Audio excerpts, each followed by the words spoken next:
ह्या दिवसात घरोघरी बनवली जाणारी रेसिपी आज बनवूयात. ओल्या पावट्याची उसळ. नमस्कार.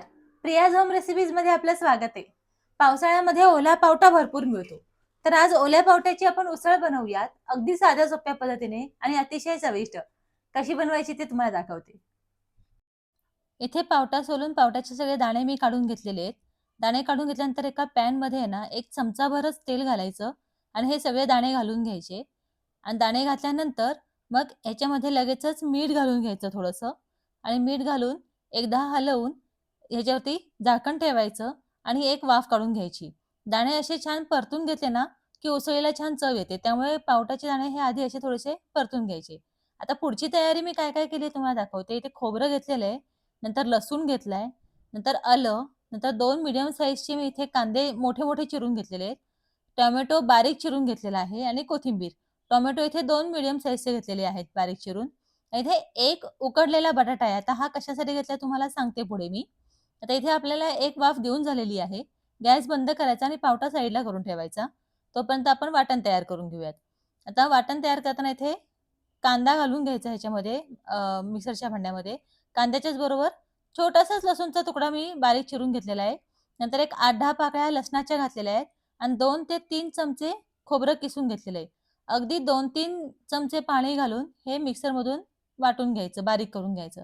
हे बघा, अगदी अशा पद्धतीने हे बारीक करून घ्यायचं.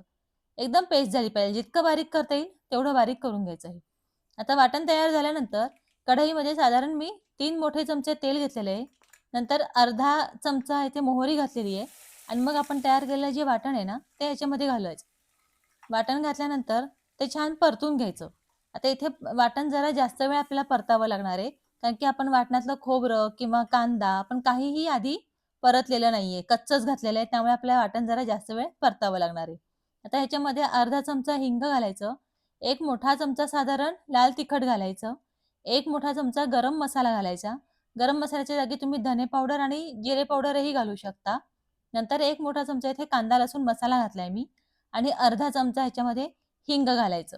हे सगळं घालून झाल्यानंतर मग पुन्हा एकदा छान परतून घ्यायचं. आता आपल्याला हे जितकं जास्त परतता येईल तितकं जास्त परतून घ्यायचंय कारण की आता आपल्याला इथे हे शिजवून घ्यावं लागणार आहे. आपण आधी परतलेलं नाहीये त्याच्यामुळे. तर आता ह्याच्यावरती आपण एक वाफही काढून घेऊयात. तर झाकण ठेवून 1-2 मिनिटाची वाफ काढून घ्यायची. वाफ काढून घेतल्यानंतर तुम्ही बघू शकता ह्याला छान तेल सुटलेलं आहे.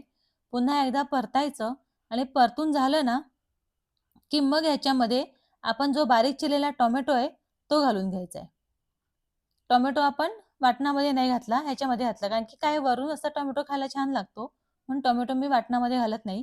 तुम्हाला जर वाटणामध्ये टोमॅटो घालायचा असेल, तर तुम्ही तसंही करू शकता.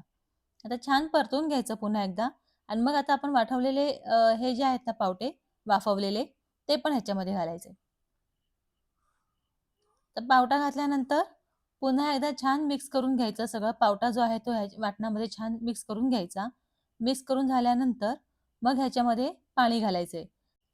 पाणी घातल्यानंतर जवळ-जवळ 15 ते 20 मिनिटं आपल्याला हे उकळायचंय.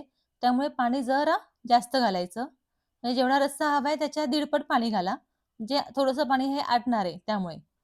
आता पाणी घातल्यानंतर आता इथे जो आपण बटाटा घेतलेला आहे ना उकडलेला, तो इथे कुस्करून घालायचा. बरेच जण वाटाणा हे पावट्याच्या भाजीमध्ये बटाटा चिरून घालतात. पण हा असा कुस्करून घातला ना, की काय होतं रश्श्यामध्ये तो मिक्स होतो कुस्करलेला बटाटा आणि रस्सा जो आहे तो जरा घट्ट होतो आणि बिलकुलही पाणी आणि वाटण मसाला जो आहे तो वेगळा-वेगळा होत नाही. म्हणून आवर्जून बटाटा एक कुस्करून घालायचा. फार छान लागतो. चवीप्रमाणे मीठ घालायचं आणि एकदा हलवून घ्यायचं व्यवस्थित छान. मिक्स करून घ्यायचं आणि मिक्स झाल्यानंतर मग ह्याच्यावरती झाकण ठेवायचं आणि आता मोठ्या गॅसवरती साधारण 15 ते 20 मिनिटं हे शिजू द्यायचे. हे बघा, छान असा शिजून तयार होतो हा पावटा. आता शिजल्यानंतर मग ह्याच्यावरती आपल्याला कोथिंबीर घालायची आहे. शेवटी अगदी कोथिंबीर घालायची 5 मिनिटं अगोदरच फक्त आणि मग 5 मिनिटांनी लगेचच गॅस बंद करून घ्यायचा. तुम्हाला जर सकाळची गडबड असेल, घाई असेल किंवा लवकर भाजी बनवायची असेल ना, तर तुम्ही हीच भाजी सेम कुकरमध्ये पण बनवू शकता. कुकरमध्ये फोडणी देऊन ह्याच्या 3 शिट्ट्या घ्यायच्या, लगेचच तयार होते भाजी किंवा मग कुकरमध्ये आधी पावटा तुम्ही शिजवून घेऊ शकता आणि नंतर मग ह्याच्यामध्ये घालू शकता. तुम्ही म्हणजे तुमच्या वेळेप्रमाणे तुम्ही भाजी बनवू शकता. हे बघा, छान अशी भाजी तयार झाली आहे आपली. आता तुम्हाला मी इथे पावटा दाखवते, छान शिजलेला आहे. पावटा शिजणं फार महत्वाचं आहे. पावटा शिजल्यानंतरच भाजी खूप उत्कृष्ट लागते. इथे भाजी आपली तयार झालेली आहे. तुम्हाला रेसिपी कशी वाटली मला कमेंट करून नक्की सांगा. तुमची एक कमेंट आली ना, की मला खूप छान वाटतं. बघा रस्सा कसा छान घट्ट झालाय आपण याच्यामध्ये बटाटा घातलेला असल्यामुळे. एकदा अशी पावट्याची उसळ नक्की करून बघा. भाताबरोबर, पोळीबरोबर, भाकरीबरोबरही खूप छान लागते.